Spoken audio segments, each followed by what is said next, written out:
Selamat malam.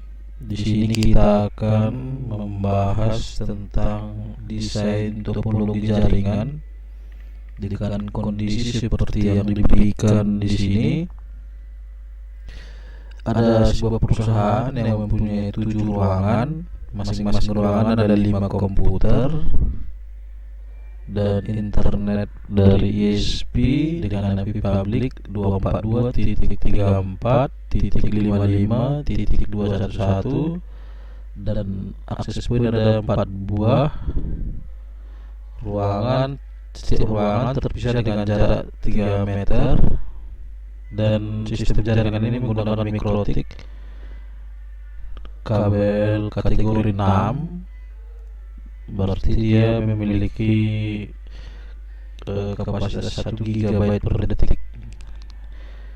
Kemudian tiap ruangan punya switch sendiri dan ada 2 printer terletak di dalam satu ruangan, di mana printer tersebut terkoneksi ke jaringan, berarti bukan ke sebuah PC atau komputer. Oke, kita akan mulai membuat sebuah desain topologi untuk jaringan ini sesuai dengan kondisi tadi. Sebelum kita mulai, kita harus mengenal perangkat-perangkat yang dituliskan di sini. Paling utama itu adalah router mikrotik. Mikrotik itu adalah sebuah router dengan banyak fitur dan jenis. Ini dari website resminya. Ada beberapa jenis mikrotik di sini. Ada yang board, berarti kita harus membuat kotak pelindungnya. Ada hub light, ini yang untuk versi murah ini. Kemudian ada hex light untuk menengah, dan banyak lagi untuk outdoor seperti groove dan metal untuk antena luar.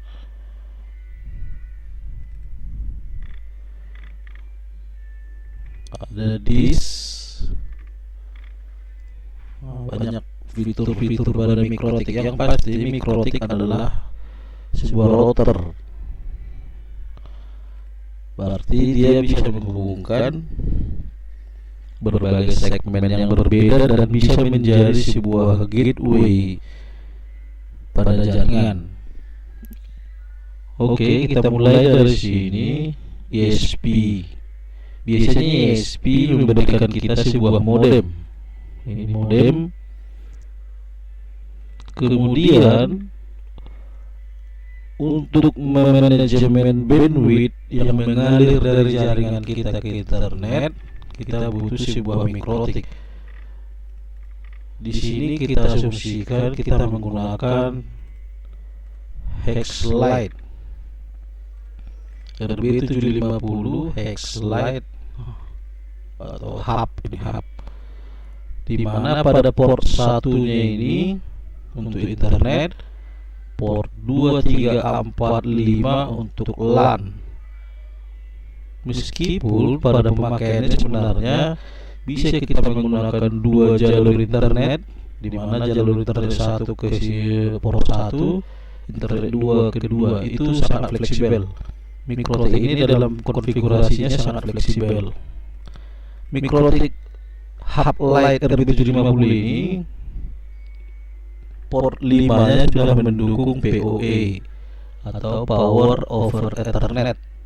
Artinya router ini sudah bisa menginjeksikan listrik pada kabel 78 pada twisted pair, baik UTP atau STP, untuk memberikan listrik kepada perangkat yang tersambung pada dia.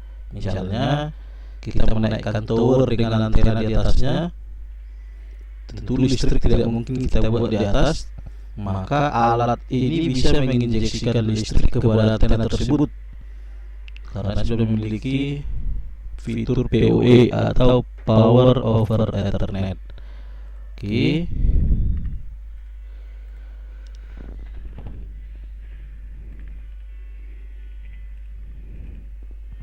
kita sambungkan modem pada port 1. Oke, seperti ini. Kemudian tadi dikatakan bahwa ada 7 ruangan, di mana setiap ruangan memiliki satu switch. Sedangkan pada router ada 4 port untuk LAN atau Local Area Network. Berarti ada satu port yang menangani beberapa ruangan.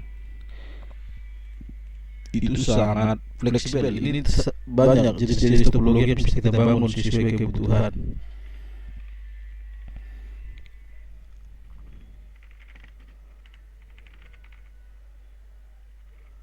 Nah, ini ada 7 switch dengan penempatannya yang fleksibel. Tadi dikatakan bahwa setiap ruangan berjarak 3 meter. Ini ada 7 ruangan. Topologi yang bisa dibangun bisa seperti ini.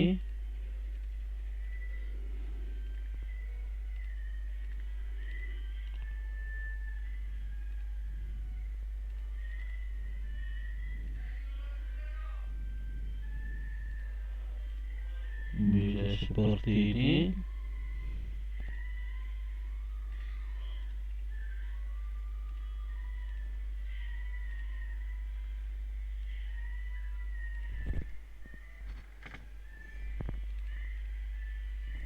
Kemudian ini di cross, ini di cross, ini di cross. Bisa juga seperti ini. Tadi dikatakan ada 4 buah akses point.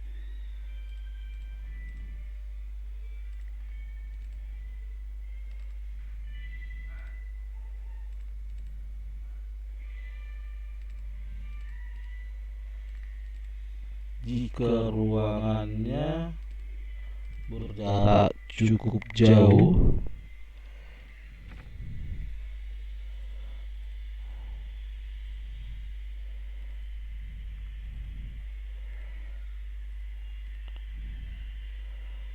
bisa juga seperti ini dengan koneksi wireless point to point. Nah, bisa. Cuma tadi pada kondisi pada soal atau kasus setiap ruangan berjarak 3 meter, berarti kondisi seperti ini mubazir. Berarti bisa kita pastikan bahwa tiap ruangan itu lebih efisien jika menggunakan kabel. Oke.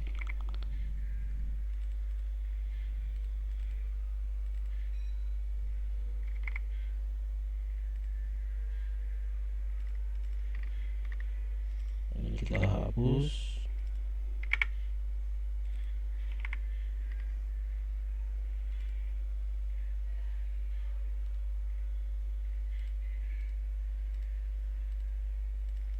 Bisa seperti ini, atau bisa seperti ini juga. Sangat fleksibel dalam mendesain topologi jaringan sesuai dengan kebutuhan, tergantung kondisi di lapangan. Oke, cuma yang perlu kita pahami bahwa dalam mendesain ini broadcast domain harus sekecil mungkin. Kenapa? Untuk menghindari broadcast berlebihan dalam jaringan. Artinya jika perangkat yang terhubung di dalam jaringan yang satu segmen sangat banyak, bisa menyebabkan broadcast domain yang besar. Artinya beban perangkat jaringan menjadi banyak. Kemungkinan terjadi collision bisa menjadi besar. Dalam mendesain jaringan yang perlu dilihat adalah broadcast domain atau collision domain untuk mencapai jaringan yang efisien. Oke, bisa seperti ini. Kita asumsikan ini nanti. Oke, tadi ada 4 akses point. 4 akses point. Kita ambil sebuah akses point.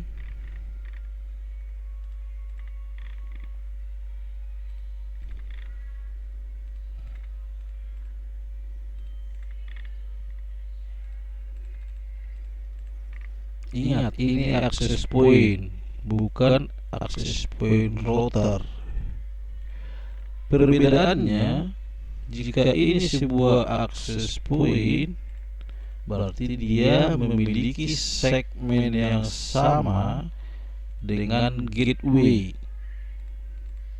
Pengguna akses point ini akan memiliki segmen yang sama dengan gateway akses point.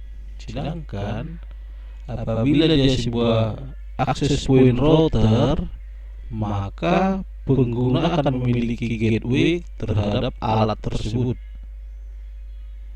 Ya, harus bisa dipahami di situ. Ini tadi ada 4.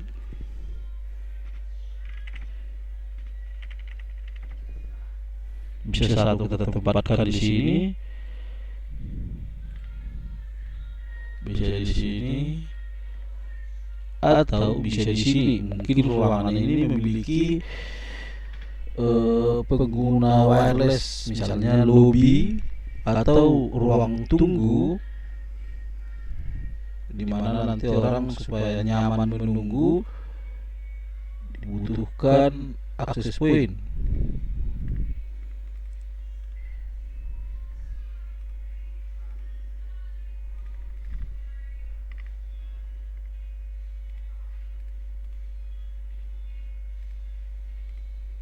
Seperti ini. Dan dikatakan di sini bahwa setiap ruangan memiliki 7 buah komputer. Ini kita coba,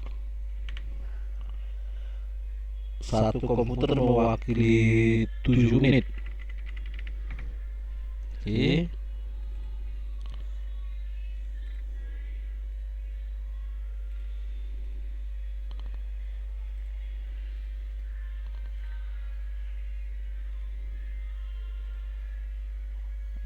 Oke, bisa seperti ini. Ingat, satu komputer mewakili 1 unit. Mewakili 7 unit, salah.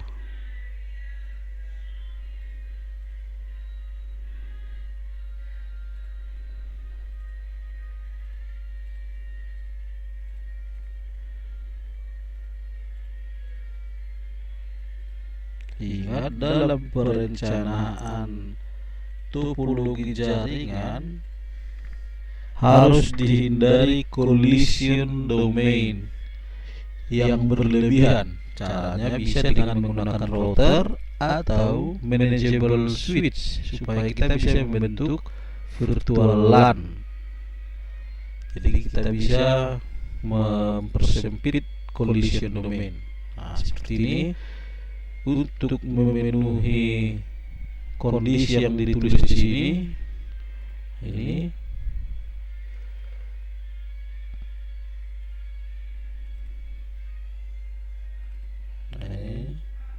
tadi topologinya mempunyai 7 ruangan. Oke. Nah, setelah desain ini sudah memenuhi kebutuhan, sekarang masuk ke konfigurasi. Oke. Yang akan menjadi perhatian di sini adalah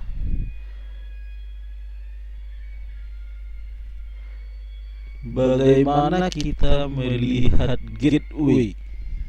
Ini saya coba kasih jaringan. Ini jaringan merah, jaringan ungu, ini jaringan warna apa ini?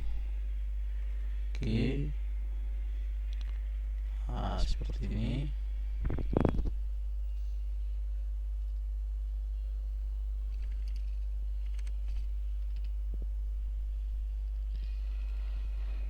Yang menjadi gateway untuk jaringan ini semua adalah ini. Kita harus bisa melihat ini. Loh, kok penampilannya terbalik?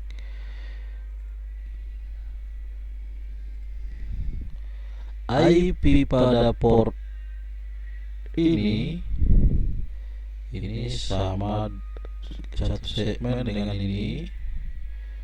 Kemudian IP pada port ini akan menjadi gateway pada jaringan di belakangnya semua ini. Kemudian IP pada port 3 akan menjadi gateway pada jaringan ungu ini semua. IP pada port 4 akan menjadi gateway untuk jaringan hijau, dan IP pada port 5 akan menjadi gateway pada komputer di belakang ini, jaringan biru. Bagaimana jika kita coba contohkan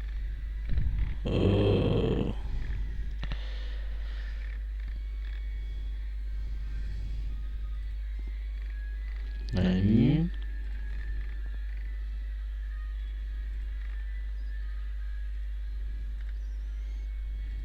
oke.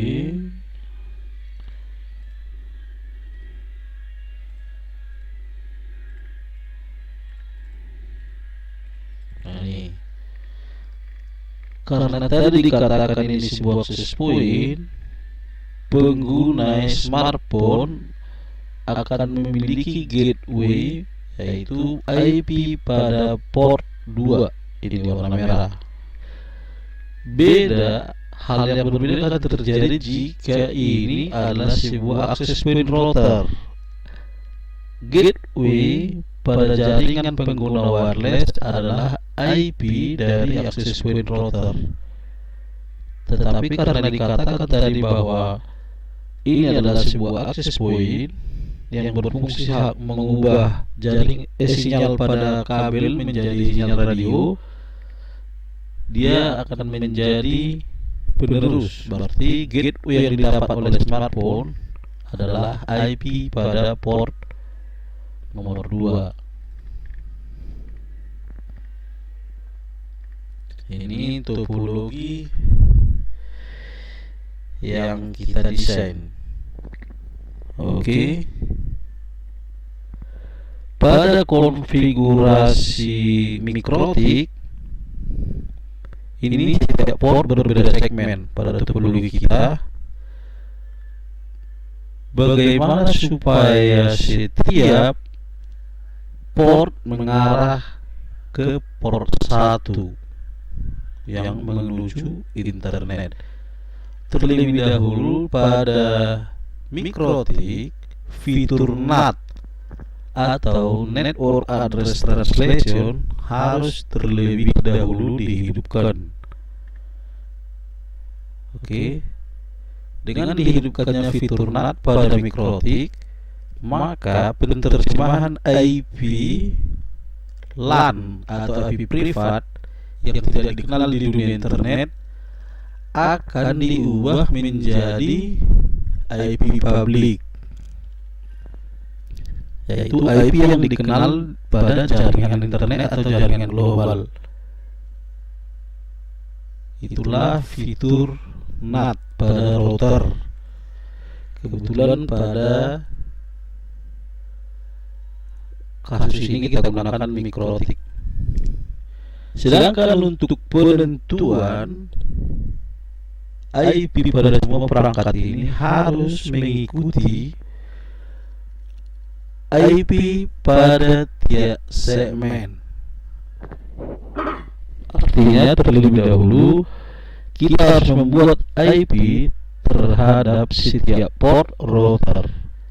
Jadi ketika kita mengkonfigurasi perangkat-perangkat di belakangnya, kita sudah bisa mengisikan IP gateway. Apabila pada konfigurasi router atau mikrotik DNS kita hidupkan, maka gateway atau IP pada port mikrotik bisa menjadi DNS server pada komputer atau perangkat di belakangnya. Oke, kita contohkan.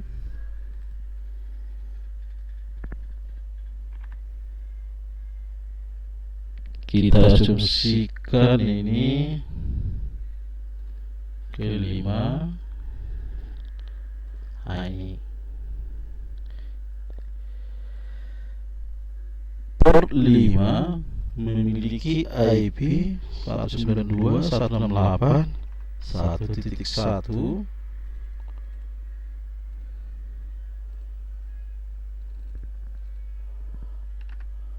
Ini port 5. Maka ketika kita mengisi IP pada perangkat di belakangnya, contohnya komputer ini, kita isi IP perangkat komputer 2. Ingat, aturan penulisan IP tidak boleh ada IP yang sama di dalam satu jaringan, karena akan menyebabkan IP konflik. Karena perangkat-perangkat dalamnya akan bingung data itu dikirim kemana. Oke. Sedangkan subnet itu tergantung kita. Jika kita menggunakan 255.255.255.0, berarti di dalam jaringan biru akan ada 254 available IP. Tentu apabila hanya 7 perangkat tambah 8 gateway tambah 1 lagi access point ditambah asumsi beban access point 20, ada sekitar 30 IP. Itu tidak bagus apabila kita menggunakan subnet per 24 dengan subnet mask 255, 255, 255, 0. Kenapa? Bisa menciptakan kerawanan atau tingkat keamanan jaringan yang rendah. Artinya apabila jaringan kita kena virus, dia bisa membangkitkan IP kosong atau yang tidak digunakan untuk membuat DDoS atau denial distributed denial of service. Jaringan bisa menjadi lambat, dan hal tersebut menyalahi aturan dalam mendesain jaringan, yaitu membuat broadcast yang sedikit mungkin, karena broadcast yang besar akan menyebabkan beban jaringan yang besar. Kita harus melihat berapa penggunaan perangkat dalam jaringan dengan mempertimbangkan tentu pengembangan IP dalam masa yang akan datang. Pada kasus ini kita gunakan atau di sini kita tulis 26. Berarti ini menjadi 128.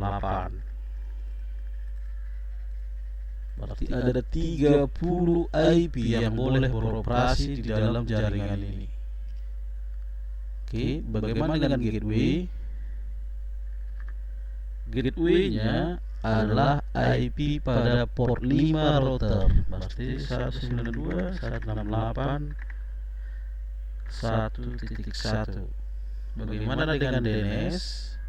Bisa menggunakan DNS public atau Google 8.8.8.8, atau bisa menggunakan gateway jika pada pengaturan MikroTik DNS-nya dihidupkan atau transparan. Oke.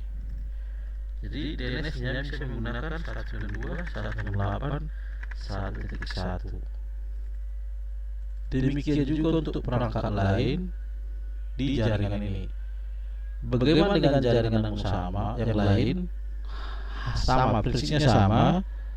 Terlebih dahulu kita harus membuat IP yang akan menjadi gateway untuk jaringan di belakangnya. Oke. Nah, ini printer tadi kelupaan. Kita asumsikan dia di sini.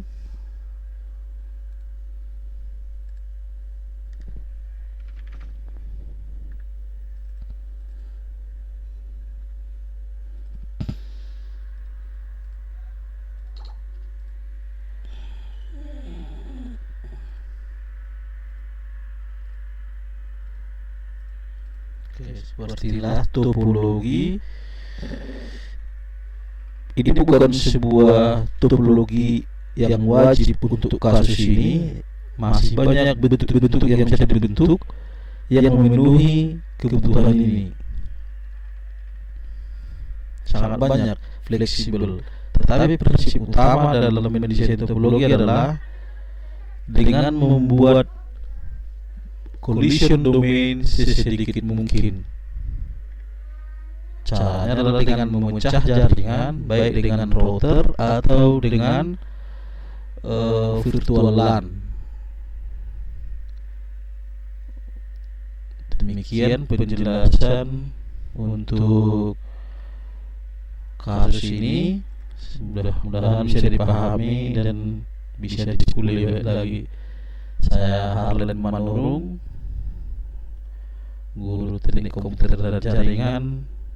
Udah ngantuk, mungkin banyak yang kurang atau salah, bisa kita perbaiki di kemudian hari. Terima kasih.